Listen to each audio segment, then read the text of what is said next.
Also, we have our newest head coach. I guess not newest head coach, but our newest team now has a head coach. Yep. Seattle Kraken hiring Dave Hakstol. Kurt, you had some stuff on this. I don't really know much about the guy, to be perfectly honest with you. Man, Dave Hakstol, I remember him in Philly before. Who's their coach now? That's Laviolette was that. Laviolette's back in the Washington. day. Yeah. Was he coaching a college team? God damn. Who's coaching Philadelphia? Anyways, when Hakstol was with... I'm drawing a fat blank. Yeah, me too. Jeez. But when Hakstol was with the Philadelphia Flyers, Philly was like they're kind of like one of those teams where they're always in and out of a playoff spot or being like in one and being out of one. It's feast or famine. When they're in one, It's Vino now. Alain Vigneault, yeah. They're always kind of in and out of that one. Kind of like a lot of teams where you're getting those like 22, like mid 20s to like mid 15 number picks. Yeah. No one really game changing, but a good player. Yeah. So you're always fighting in between those spots.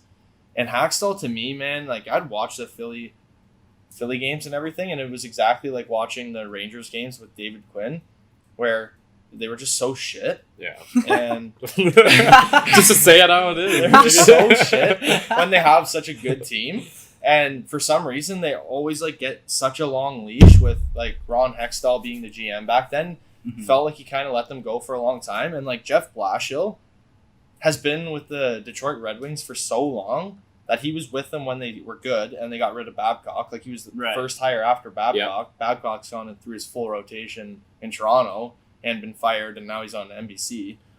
By the way. So he's made the rounds. And Jeff Blashill just got signed this year actually to an extension. So but he managed to stick around. But Hakstol, I don't know if he's really that good. He's been with a couple junior teams that were really performed well, but I feel like if you're in the NHL and you came from juniors, that's how you get to the NHL. Yeah. It doesn't always mean you're going to translate well. Yeah. I mean, Ron Francis must be thinking of building some young team, I'm sure, where Ron Hextall has been a coach like out of college. Yeah. I'm pretty That's sure. a good point. So. Because my takeaway from this, like I was surprised because I thought, you think about like what you saw with Vegas. You've got like kind of a team playing with a chip on their shoulder. Not really a superstar on that original team. Maybe you could say Marc-Andre Fleury was the big star, right? Yeah. And then they've made some trades since then. But I'm thinking like a team like that where it's gonna be playing very blue collar style, without like one or two like notable superstars. John Tortorella is the obvious choice for me there, right? Yeah. That's exactly the type of team that he likes to work with and he seems to have the most success with. And he's a free agent right now. So I thought that was going to be the logical decision there. But maybe you're right. He has not had the greatest track record with coaching young teams. And so if you're going to go, maybe they're going to go a different direction than Vegas and try.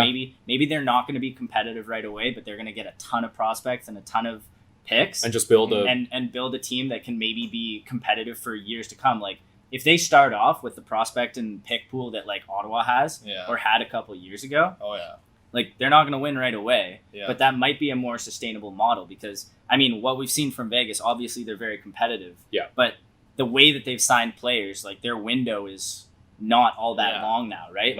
The Pietrangelo contract, it's a great contract now, but by the end of that thing, he's not going to be contributing what you're paying him. Right? Yeah, exactly. So how long was it? 80 years? I think it's 8 years. Oh yeah, I think it's 8. It was a bomb of a and deal. So like years 7 and 8 out of that. And maybe Stone's got a long deal. Yeah. Maybe they'll surprise us, but you can't. It's hard to imagine him being like a $9 million a year player in his mid to late 30s, right?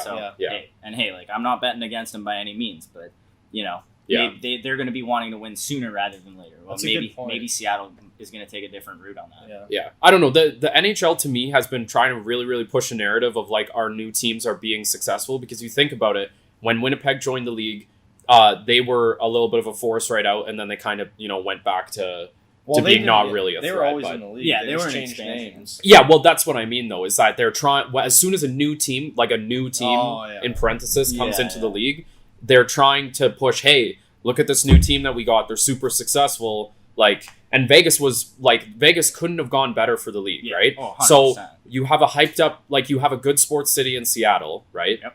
And Kraken is a sick name, sick jerseys, great. A lot of people that do crack there. Yeah, a lot of crack. Yeah, great merchandise. Yeah, so it's perfect, right? And then, I don't know. It's like essentially the sky's the limit. It can be this big or it can be this big, and there's no pressure other than like the league wants the new teams to obviously do well. But that being said, I was. Like, Rick Tocchet still doesn't have a job, right? Sure. And Rick Tocchet actually did a really good job with Arizona, given the circumstance of what was going on there. Like, all the penalties from the scouting debacle that was just absolutely horrible.